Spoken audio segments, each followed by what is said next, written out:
tonight. Okay. Today's speaker is Buddy Duncan, and you're the chaplain of Walton Village. Sure. And a lot more things. So I will let him tell you about himself. Hi, friends. Hi. I shared with Joel, and if you'll dialogue with me as much as possible, we'll be as interactive as we can be today. But thank you so much for being here, and Joel, thank you for the privilege of coming. I'm actually the chaplain at Teresa Village. There's Bob Hope Village and Teresa Village. They're both same. My colleague is the pastor at the Bob Hope Village Church, and I'm at the Teresa Village Church, but we share, we trade. Also with Emerald Coast Hospice as a chaplain hospice. That's my vocation at the moment. Previously, I served at Fort Walton Beach Medical Center as the chaplain there for 5 years. Previous to that, I was with Covenant Hospice as a chaplain there. And then previous to that, I'm doing history here for a moment. I pastored in Maui, Hawaii. I always say somebody has to suffer for Jesus, so I went out there and suffered for Jesus on the beach. And it was good. I had a spectacular gig. We literally had church in a canoe holly where you store the outrigger canoes, canoe holly on the water, and so people truly would, literally every Sunday, come and surf early and then walk in with surfboards under their arm. So I'm like, this is of God. And so that was my redemption after 20 years of service in Dallas, Texas. I had been in Dallas for 20 years. And so Dallas, and God delivered me and let me go to Maui. And so we had a good gig there. But we came here. I had planned to be here forever. My father was Naval Air. And so I was born in Mobile, Alabama. My father was actually at Brooklyn Air Force Base in the 50s. And then we went to Pensacola. He did Naval Air. And then Pensacola, Jacksonville, San Diego, Panama City, back and forth. I'd finished my high school years in Mobile, Alabama. And then at age 17, I was, and share a little bit of the story here, but I was raised as a Southern Baptist Christian of sorts, made some sort of profession of faith at age 9, water baptized at age 12 in Hastings First Baptist Church in Hastings, Florida, which is outside of St. Augustine. My parents went through a divorce. And so we left Panama City and went to Mobile. I did my high school years there, and I went into abject rebellion, very serious rebellion. If God loved us, how could this happen? All that stuff. It was very real for me, and I lived very deeply in rebellion. But at the same time, there was we were in the racial desegregation issues in the South. Remember that? Anybody remember? And it was kind of unusual for me because I had done the first 4 years, first, second, third, and fourth grade in San Diego. And so I was really very West Coast oriented, took Spanish in first, second, third, and fourth grade, and it was just very multicultural and good. Then I moved back here, and then it got to Mobile, Alabama, and I was like, wow, this is kind of interesting, really. My friends really told me seriously of seeing the whites-only signs over the drinking fountains like the year before, and I was like, this is sort of crazy. So in the midst of that racial desegregation, my mother, my junior high school, we had so much true fighting that we had state troopers in the hall. And we had gang fights up to 1,000 people. My mother, in this single mother stuff, my father had gone overseas to Okinawa, Japan, pulled me out and stuck me in one of the dozens of Christian schools that sprang up everywhere. Everybody with me? They popped up in all the churches. I attended one of those schools for the next 5 years. And during that time, I was editor of the newspaper, and because of my abject spiritual rebellion, I wrote editorials on back in the day we had mimeographs. Remember that? Church mimeographs? That's how we printed our fancy school newspaper. But I would write editorials about them shoving religion down our throat and all this bad stuff. And so we had to attend Bible classes and chapel, and literally there was a singular day that, let's see, we had to do a Bible assignment. We were supposed to call 100 people. I have cards here if anybody wants them. Not that it matters, just if you'll share, no big deal, and I'll share more. We had to call 100 people to ask if you believed in the literal physical resurrection of Jesus Christ. And so being in abject rebellion, I'm not going to call people and ask this silliness. So I'm sitting during the chapel service writing 1, 2, 3, 4, lying about it. Everybody with me? And in the midst of that, I had this remarkable conversion experience. And I yielded, and my life was altered irrevocably, and I became a believer. I had been, wasn't became again. But I'd already enlisted in the Navy, and my intention to go in the Navy, I had listed with that advanced enlistment thing. My intention to go in the Navy was just to party and rock and roll, and then hopefully get out and play football for Bear Bryant. I was captain of my football team. Big guy that I am, thank you very much. I was thinner and smaller then. But anyway, so I did the naval service and was this new extreme right-wing Christian. And interestingly enough, had what appeared to be significant impact among a lot of people in sharing my faith. And it became very real to me. And during that period of time, I felt called to ministry. I finished my Navy time and went to Central Bible College, which was an Assemblies of God Bible College in Springfield, Missouri. That was scary to death. And became a licensed and ordained Assemblies of God minister. I did 4 years there at headquarters there, and then I went to New Orleans for my first ministry position, which was pretty good, baptism by fire. I love it. Just there for Mardi Gras last week. God bless you. Always go to Mardi Gras. Made it 11 out of the last 12 years. We missed a year in Hawaii. I think Mardi Gras is a spiritual time, so you need to enjoy. God had 7 feasts in the Old Testament, right? So there's feast, it's feastables, festivals, and so I think you're supposed to feast and enjoy yourselves before you choose to live sacrificially if you elect to do that. But anyway, served in New Orleans and then went to Dallas for 20 years. During my time in Dallas, when I went to New Orleans, I went to New Orleans Baptist Theological Seminary, worked on an MDiv, but I moved to Texas, so I didn't finish that program. When I got to Texas, I went to Texas A&M at Commerce, or East Texas State University, it's Texas A&M now, began a program, master's degree in counseling. But at the time, it was excessively focused on, quote-unquote, what we'd call secular humanism back in the day. A little silly now, but back then it was very oppositional to where I was in my current beholding of faith. So I re-enrolled in I went to the Assemblies of God Theological Seminary, did my master's degree in biblical literature and theology. Then I went back later on and did my master's in counseling and guidance. So I'm a licensed professional counselor, a national board certified counselor. I've been licensed and ordained since 81 and 83. And I've since been ordained by 2 different groups as I left the Assemblies of God after about 10 or 15 years because my brand of theology and faith got a little bit broader and is much broader today. So that's kind of how I'm here. We came here and I've served in a chaplaincy type role. It's my privilege again to share a little bit. So I want to talk a little bit since I get to be one of the Christian representatives. I trust most of us. How familiar are we with Christianity? Moderately familiar? Yes? Yes? So I don't think we need to spend too much time, but I did some scribbly notes. Christianity, of course, is rooted in an Abrahamic religion. We come from Judaism, yes? Is that okay? Right? So we can start with Judaism. Some quote-unquote, I think your presentation 4,000 years ago. Would that be fair? Somewhere in the general. We can get finicky on all of this. So the first 4,000 years, you have the creation, the Mosaic law, Abraham and the covenant, and then Moses and the law, and then David, Solomon, wisdom literature, all of those things. We have the history. And then we move forward to 2,000 years ago, give or take, and we move into Christianity. And the idea of Christianity, of course, is just that Christos, or a Messiah, right, or anointed one, or these other words, Savior and Lord, become huge for everybody. They are the dividers. Because my best friend in Dallas is an orthopedic surgeon, and he and I, he's a Reformed Jew, and we became friends because I was a pain management counselor, and so I treated many of his patients, and we worked together, and we shared the same ethics, right? We wanted to treat people with dignity and respect and honor where they were and those kind of things. But we disagree on these 2 issues, yes? We do. We disagree. We disagree. And I feel strongly, of course, I'm strong in my faith. But I have allowance for his faith. And for me, that's part of the thing. One of the issues of Christianity, let me change color pens for a moment.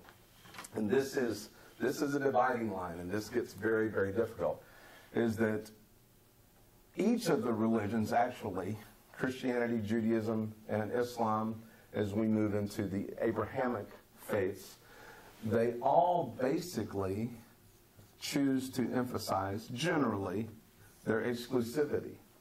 Yes? You're either this or that or this. You're not one and the same. Yes, is that agreed? And so there's an enormous amount of division / conflict over the exclusivity.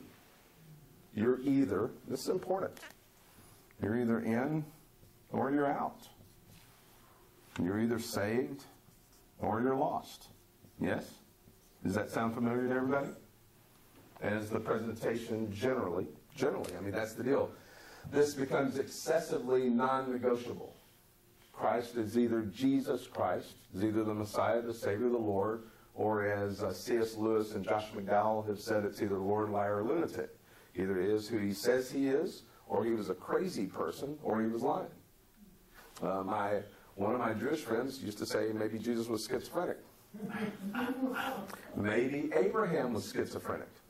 If you read the early stuff, you read the early Abrahamic stuff, and God said, pick up and move and go. Yes? Because we get into issues, part of faith issues are the issues, do we believe in the supernatural? Is there a supernatural or not? Is it just nature, or is there more above, higher within nature? Is there anything? Some people would say absolutely not. There is no supernatural. You can't prove it. You can't recreate it. Science disproves the supernatural. Others would say, in my system, as I come here before you today, this is a comparative religions class, right? And so I struggle a little bit. I really don't enjoy the word religion very much. I want us to focus on faith. I'm much more interested in faith than religion. Religion, for me, well, I want to give it its honor and respect and all that it needs. I don't mean to be disrespectful, but often is related to the rules and all that's involved with that. And faith, for me, my expression is much more living and vibrant and real, and it's your expression. I say, take this however you want to, but my own thing is that we're all existentialists. We all exist, but we all argue our experience. If any of you, does anybody, and you don't have to raise your hand if you don't want to, has anybody had a mystical, spiritual experience besides me, okay, of sorts? And we can talk about dreams or impressions or premonitions or various things. And some are nodding their heads and some are wondering, and it's fine. It doesn't matter. But for those who have had that experience, any experience, whatever it may happen to be, any type of mystical, spiritual experience, can I get you to deny that? Am I going to talk you out of it? You're wrong. No, that's not true. That's not real. That's not. Everybody with me? And depending upon what system I buy into, religious system, I can say, no, that's invalid. That's not true. That's counterfeit. That's not of God. You're crazy. Everybody with me? And for me, again, that's religious versus my intent in being here, my intent in my daily life is to find the areas we agree. What do we agree? What is your experience? What is your shared experience? What is giving you life and vitality? What is real for you? And I believe super strongly, as I started sharing in my story here today, that we've all come from a place, our initiating experience, whether it be birth or you're born into a Roman Catholic family or a Muslim family, which is probably not representative here in the room, just looking around. I don't know, maybe. I didn't. Everybody with me? But you had your first experience, and then you had another experience and another experience, yes? And that experience is constantly revolving and growing, and it's your experience. It's not anybody else's experience. And that experience brings us back kind of sort of to our existentialism, that we are the product of our experiences, what we believe. Because faith, the word faith in the New Testament is belief. It's pistis. Belief and faith are the same word. It's important to me that we are believers. What do we believe in?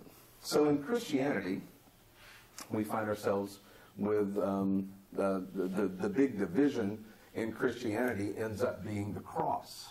The cross is the symbol, our religious symbol. And overall, it's the big division for us because we in the Christian realm would say that before the cross, in the Judaic Old Testament or Old Covenant, Old Agreement, Old Contract, was a contract of law that you had to obey and offer sacrifice in order to be forgiven of sins. And in the New Testament, a new contract is a contract of grace because there was one final sacrifice, that sacrifice of the Messiah or the Lord or Jesus. And in that contract of grace, there is the end of sacrifices. Now, there can be sacrificial living, but we do not in Christianity continue to do blood sacrifices, right? Neither does Judaism since AD 70. But there would still be some dialogue about kosher, et cetera, even dietary laws and those kinds of things. The New Testament speaks of this new covenant, a new covenant of grace, this new agreement that you're no longer under the law. Now, I personally struggle that as we flash forward, we go from Judaism to Christianity to, let's say, we have the New Testament church in the first century. And so we go from the first century all the way to the 14th or 15th, somewhere near the Protestant Reformation, and we basically have one church, right? Even though there is Eastern Orthodoxy, I'm aware, but in the brands of Christianity overall, we have the Holy Roman Catholic Church, yes? And we have that for 14 to 1500 years. Everybody generally agree? General agreement. So we finally get to this protesting, right? Or Protestant reform, right? Reformation, right? The Protestant Reformation, all of us that are protesters. I'm being facetious and truthful at the same time. And so at this time, we have this great divide in the church between the one Holy Catholic Church, right, which has existed for 14, 15 centuries from the beginning, to suddenly we have all of these others. We have Lutheran, right? Martin Luther, who gets this actual, his whole epiphany is an epiphany of grace.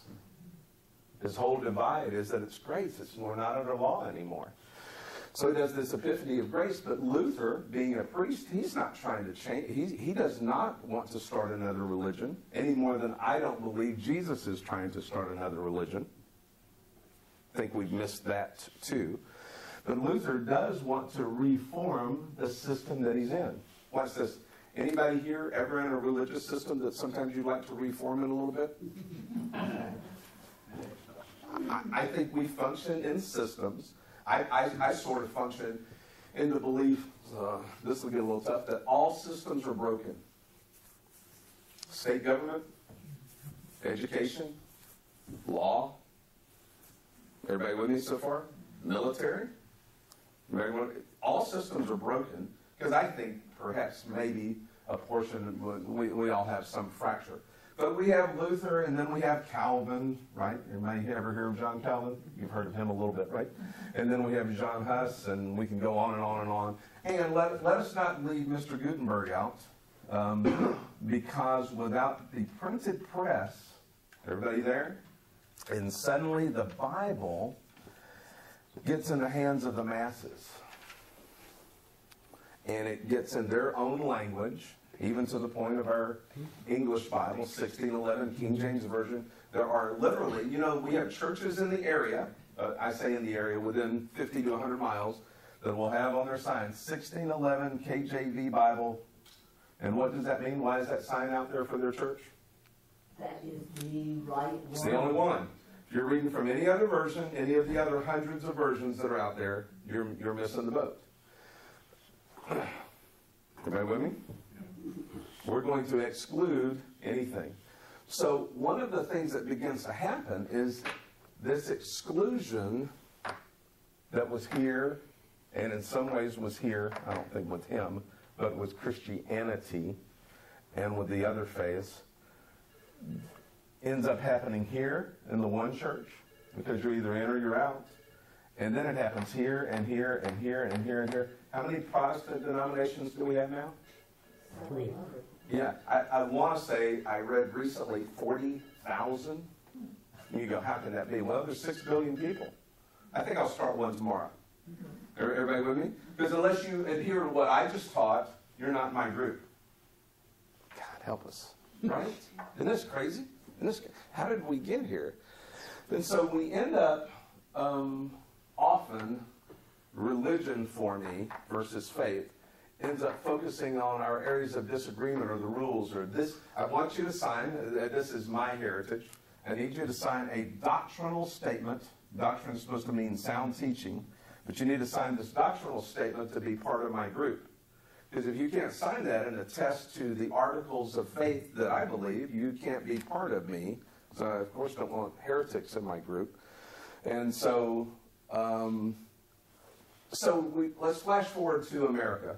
We end up with the Wesleyan Methodists, Anglicans, who come over. John Wesley does this fabulous work, and he comes over to America.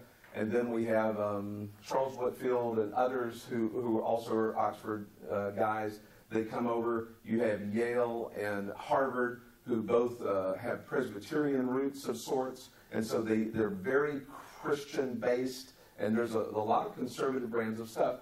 And this goes on, and there's this division again, and there's a really, really, of course, harsh divide between the Protestants and the Catholics, the Anabaptists, another baptism, saying that if you were baptized into your Catholic faith as a child, which was intended to be a dispensation of grace and faith to make sure that babies didn't die and go to hell.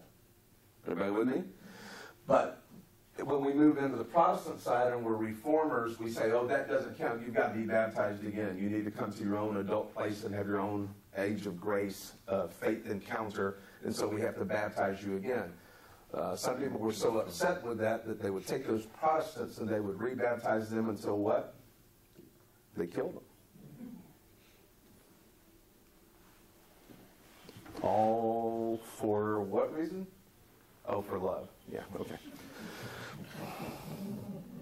So we flash forward to America, and America goes forth, and we have a revival movements in America, and it's overall a conservative brand of conservative Christianity. Until about the 1920s or so, actually this isn't true, this is when controversy began. In the 20s, in many of the seminaries in America, we have what is called the modernist controversy.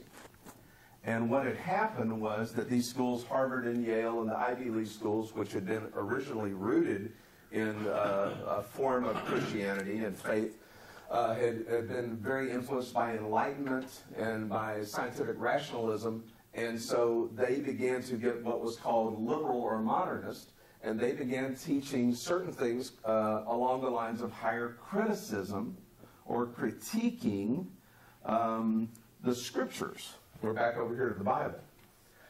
And so they said, well, instead of just Moses writing the Bible, maybe there was more than one author. Maybe there was a Yahweh-type author or an Elohim-type author or a Deuteronomic author or a priestly author. Maybe there were 4 authors in the books of Moses rather than just Moses. Everybody there? And so, but that went along okay until about the 20s, when many in the American conservative church says, no, that's wrong. That's not treating the Bible with a high enough degree of belief and honor, because the Bible is inerrant. The Bible is without error, and it's divinely inspired, and you guys are making it kind of man-oriented.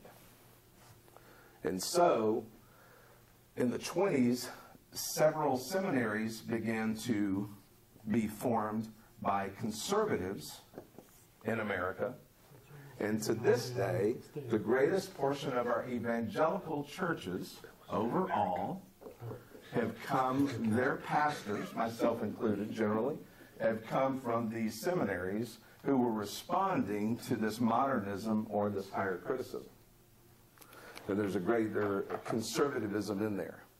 Once again, we get into our exclusivity though, because we say they're wrong, we're right, we have grace, you don't really understand the things of God. Yay! Isn't it cool how we started here and we keep circling back around? I'm being gravely sarcastic. So it's a real struggle for me, because I think, gosh, Jesus died for this? God spoke into being a covenant of love and grace and mercy, and we are doing all of this? And so I thank you for being here in class today so that we can at least have some dialogue about some of these things to say, man, I think that, I wonder, there's a great book by Brian McLaren and Tony Campolo years ago, Adventures in Missing the Point. I mean, I think that in the church we spend so much time, or historically we have had issues of spending so much time majoring on the minors instead of majoring on the majors, the minors being whatever they happen to be, versus issues of faith and love and grace and mercy, caring for others and manifesting the reality of the presence of God in our lives. And when we pray as Christians the Lord's Prayer, we seek first the kingdom of God. The kingdom of God is his rule and reign in our lives, and that is done through justice and through caring for others and treating people with dignity and respect. And yet we have fought religious wars, and we still do. And I agree a little bit with, I don't agree with all of their thinking, but with Christopher Hitchens and Sam Harris and some of the new atheist people who say enough of this killing each other over religious squabbles. God help us. Can we not find the areas we agree, and we agree about faith and about ethics? And of course I care, and I'm a Christocentric person. I am, and I believe in the Bible. But some of my friends, some of my colleagues that are close would say, well, buddy, unless you interpret every verse exactly literally, you don't really believe in it. I go, really? I don't think that's true. Yes, it is. No, it's not. Yes, it is. No, it's not. Yes, it is. And we divide again because we say, and I go, no, it's not all that way. A great portion of it is. Of course, part of it is. So, how do they reconcile the many differences? I think we do theological gymnastics, because perspective is reality, and the way I choose to look at anything, how do we resolve issues of interpreting our Constitution? Anybody think anybody's interprets the Constitution differently than you do sometimes? It's the same thing. It's a written, beautiful, wonderfully inspired document. I make the Bible higher, but everybody with me? But we do those silly things. So that said, that's an initiating presentation. I'd like to take questions and answers. My intent was to half hour and then half hour of this, so please. Yes, sir. Well, can you go back a little bit? I lost you in the 1920s. Out of that time, there were two distinct groups. The modernists, and then you put an X to it, and you went to green, and you went to the seminary. I don't understand the seminary and how that evolved. Sorry. Basically, again, it's sort of called the modernist controversy of sorts. That's just a title. But there were conservatives, if I may, more conservative Bible, we would call them Bible-based people, that would say, hey, they're teaching in all of these seminaries, all of the seminaries that had pre-existed the first couple of 100 years, first 100 or 200 years. Again, nothing wrong, Harvard, Yale, Union, et cetera, all good schools, great schools. But as the school taught, each generation progressed, yes? And as they taught, there became a thing called criticism or Bible criticism, meaning we're going to critique it or study it. And there were forms of, again, higher criticism, which began to look at various things, which were the linguistic patterns of the writings. Okay? If you go through the 5 books of Moses, right? Genesis, Exodus, Leviticus, Numbers, and Deuteronomy. Okay? It's called the Pentateuch or the Torah. Everybody with me? It's gigantic in our worldview of Christianity. Well, these are called the 5 books of Moses, and traditionalists say Moses wrote these. But over the course of 100 years, seminary professors began to say, well, I'm not sure it's just a singular author. There are portions of this that are very Yahweh-oriented, that seem to have this specific language. And there'll be a lot of language that's that way. There's another portion that's very Elohim-oriented. It's like another revelation, another name of God. And it's different than this Yahweh stuff. But there's another portion that's very Deuteronomic, or it's the law. It's very law. If you go through Deuteronomy, you read just statute after statute, and it just reads that way. And that reads different than the narrative in Genesis 1, yes? And so we can say, well, Moses wrote it, but it sure seems different. And then there's this priestly element that, again, is a little bit like the Deuteronomic, but it's there. And so they began to say, no, this is not all written by Moses. This is written by 4 different people who used a pseudepigraphal name of Moses so that it would be received in the faith. No, it's not Moses, it's this author, this author, this author, this author. And then that expanded from those 5 books to other books. And in this criticism, they began to say, well, there's form criticism. Roger, you want to help me with criticisms back here? I can criticize you all along. Yes. So there's form criticism, literary criticism, historical criticism. And so meaning that we're going to critique these things that are in the Bible and see if we really I'm not quite sure about this or that.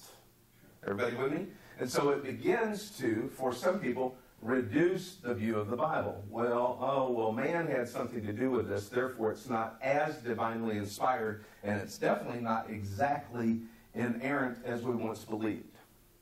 Because in textual criticism, if I may, textual criticism, we have I think we have 4,000 remnants of the New Testament. Would that be right, Dr. Pedro? I'm just picking on my friend since he's in the back. He knows more than I do. We'll go with that. Okay, so there's some 4,000, but there are only there are two major ones that are in the 4th century, okay, 1,600 years old, that are what we call extant versions, Codex Sinaiticus, Codex Vaticanus, and they are complete whole copies of the New Testament as we have them. Everybody with me? And if we compare those two 4th century manuscripts, if we compare those two, we will find, if we go line by line, word by word, there are some differences. There's a variant. We call them variants, differences. Well, if we do 4,000 of them, everybody with me? Pieces and manuscripts, we do a thing, we basically start with one, and then we go down and we find, oh, this one came from this one. Everybody with me? And then these came from this one, and this one, and this one. Everybody there so far? Because they were hand copied, right? Gutenberg wasn't here yet? Everybody there? And what you will find is that if we get to this generation, these 4 down here, and they come from here, that if there is an error or if there's a variant, if in John chapter 8 there is a word that is it may say doulos versus doulé. Everybody with me? Has a different ending. If all 4 of these have it, and you can follow that this one has it, but these 2 don't, guess what? We think that the scribe probably used that one to write from. Everybody with me? And you can follow it to here, and you say, oh, well, this one didn't, or whatever. These came from over here. And so you do what is called textual variance or textual criticism. And the intent for me, personally, is that it shows the spectacular reliability of the Bible, that almost all of these variants are very minor overall and mean very little. But in this modernist controversy, some people said, oh my God, no, that can't be true, because now you're encroaching on saying that some of this isn't exactly without error. And so a group of these people said, nope, we don't like this whole criticism thing, so we're going to start our own school. And they started their own seminaries. And that has grown into today we have, quote unquote, what is called liberal seminaries or conservative seminaries, and every line in between. Everybody with me? Everywhere in between. And depending upon where you come from affects your view some of these type things. Did that answer it a little bit? I went too big again. Joel? Is the King James Version infallible? It's infallible for sure. Okay. King James. Just want to make sure y'all know. Sorry. Well, I guess, yes, that explains a lot. But the line from seminary up into evangelical. Yes. I said that basically from the 20s, there's been a growth of, in the evangelical movement or the conservative church movement, right? Everybody with me? Evangelicals. Meaning evangelize or euangelion, gospel, good news. Everybody there? We want to share the good news, which means I need to basically win you to Christ or do soul winning or have you make a conversion, have a conversion experience so that you will be saved. Right? Everybody okay? That's the general Southern brand of Christianity. Most of evangelicals today have come out of conservative seminaries. And the conservative seminaries grew up as a response from the 20s from this higher criticism debate. I'm doing history here. Nobody cares about this. Sorry. It does matter because we are the products of that now in 2013, and basically nobody knows this, sort of, because, you just went to school, right? Okay, anyway, enough of that. Ask me some hard question. Stump me, Roger. Oh, no, please. Go. Well, I'm just thinking of something. What about the idea that some people bring up that there are books of the Bible that were omitted? Yeah, absolutely. Lost Gospels or secret Gospels or Gnostic Gospels, all those kind of things. Again, that gets into issues of canonicity or canon. Canon is the collection of books that from the earliest days have been received as divinely inspired. And so you have a Protestant Bible and a Catholic Bible, right? Are there other books in the Catholic Bible that Protestants don't read? Maccabees in there? Okay, yes, there are. And so that was part of the division. Some have said, no, these are not inspired, or not as inspired, if I may. And so there are rules for canonicity. Does it mention God? Was it accepted by the adherents in its day? There's a whole lot of things that way. There's some debate on that. Moving to Gnostic Gospels, those kinds of things, Gnostic Gospels, which were Gospels that were written in the 1st and 2nd and 3rd century, and they basically offer things that seem contrary or counter to some of the things that are in what is normally the recognized canon. And so there's debate. There's debate, but overall, generally, there's not that much debate. There's some debate. I mean, there are books that are out there. There's the Gospel of Peter and the Gospel of Thomas. But and they will often tell stories of like Jesus in the sandbox and digs in the bottom and has some clay and he forms birds and then he claps his hands and they fly away. And so it's a miraculous story, but partially because of dating and some other things, it wasn't received generally by most of the church fathers early on. So because of that, it was separated. And our New Testament canon, again, I disagree with this a lot, but in the Da Vinci Code, remember in the Da Vinci Code, he sort of tells the story of how there were votes and these kind of things. Generally, the votes were dramatically one-sided. There's very little debate. Dan Brown paints a picture that's just a vote or two difference. I don't think that's accurate historically, but it was a wonderful book. I enjoyed the book. I liked his writing. I just want to say that history part wasn't accurate for me. But the point was there were votes. There were people who said, no, I think this is valid. And we sort of have that today. As Joel said, people believe the King James Version 1611 is valid, and the New International Version 1981 is not. Right? And the message was wrong. And they would say, I have friends who say, you don't really read the message, do you, buddy? That's a paraphrase. Help me. Question, please. How do evangelicals explain the two creation stories in the book of Genesis? There's a lot about it. There's overall, it's not. There's a broadness to the evangelical thought today. It doesn't. They don't all just say, "Oh, it's only this or only that." There is a broadness, but there's more. Some would just say, "No, I disagree with any allowance for a non-literal interpretation or some other things." Again, there's absolutely two Genesis stories. There's no question about it. Different seminarians would explain them away different ways, or would give differing interpretations. And I'm really comfortable with that. I don't think that is that big a deal, but that's how they would do it. They would just say this means that. It's kind of what we do. Thoughts, questions? What makes Christianity different than any other religion? Jesus. Why does that make it different? Well, the Muslims believe that Jesus was a good man and a prophet, Sure. but not the Messiah. Absolutely. So who do men say that I am, right? Again, back to Christ, Messiah, Savior, Lord, those are core issues. The cross is the dividing line, you know. So you have to decide. I mean, in Christianity, that's really the essence. It's a Christ-centered, many of my colleagues and friends, we don't use the term Christian as strongly as we once did because not sociologically, culturally, it's gotten somewhat tainted. So a lot of us will say followers of Christ or disciples versus Christian, because Christian is so broad. I don't know. I just think it's been used in a negative sense sometimes. I'm fine to say I'm a Christian, but it depends what my context is, where I am. I want to be known more as a follower of Jesus. I'm trying to pay attention to what he said.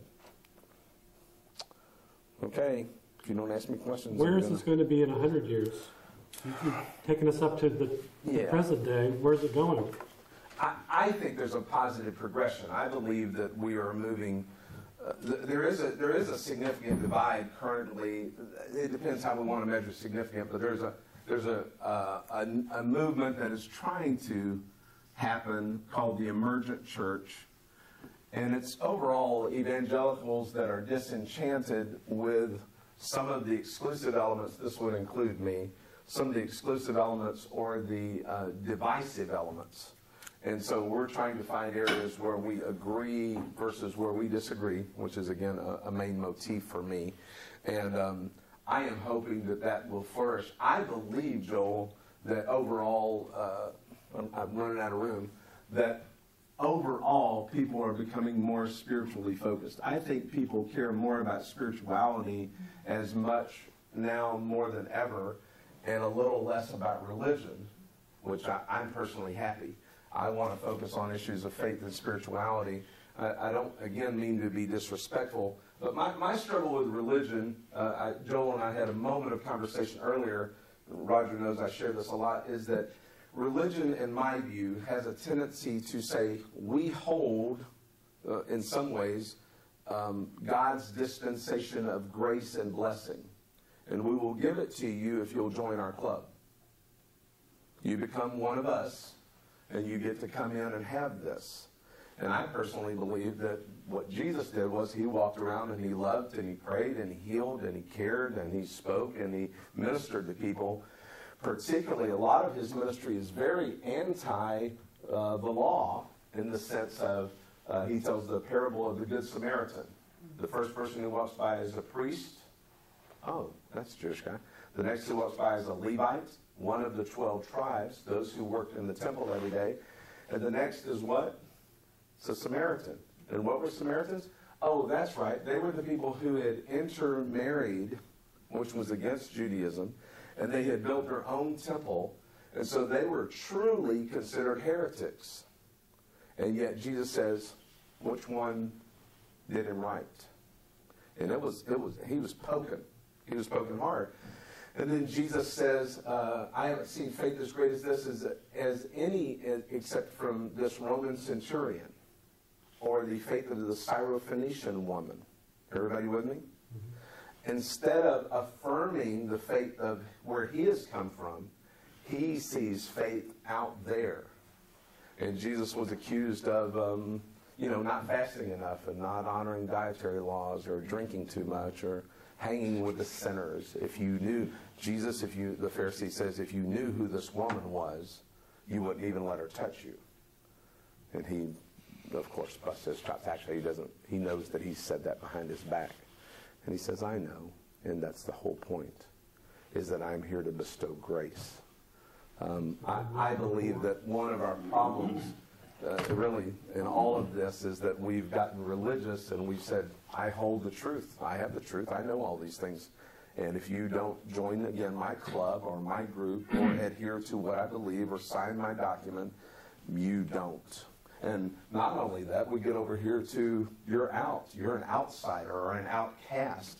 And you're lost or doomed or condemned, all those icky things. And I just don't think that's the point. For me, I live by John 3:16, our first Bible verse we learned as little Baptist kids. For God so loved the world that he gave his only begotten Son, whosoever believes or has faith in him shall not perish. But the next verse says in 3:17 that we don't usually quote, for God did not send his Son into the world to condemn the world, but that through him the world might have life.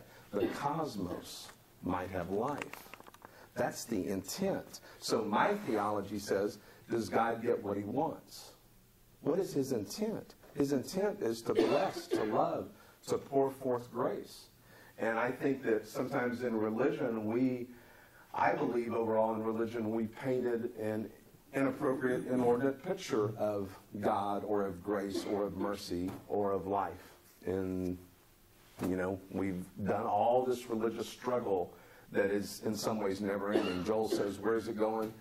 Literally, this controversy is almost going on again, Joel, right now. From the 20s, we had a modernist controversy. In the 80s, particularly in the Southern Baptist Church, which is perhaps the largest Protestant denomination nowadays, there's been a battle over inerrancy since the 80s.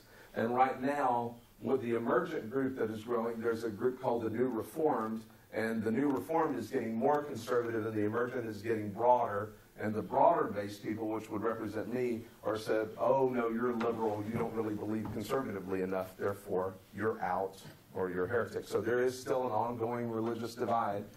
And there is. But let's see what happens with the new pope, huh? Maybe she'll be, I don't guess it will be a she. Yes, sir, Dr. Pedro. I'll put my 2 cents in. Get in here, buddy. I believe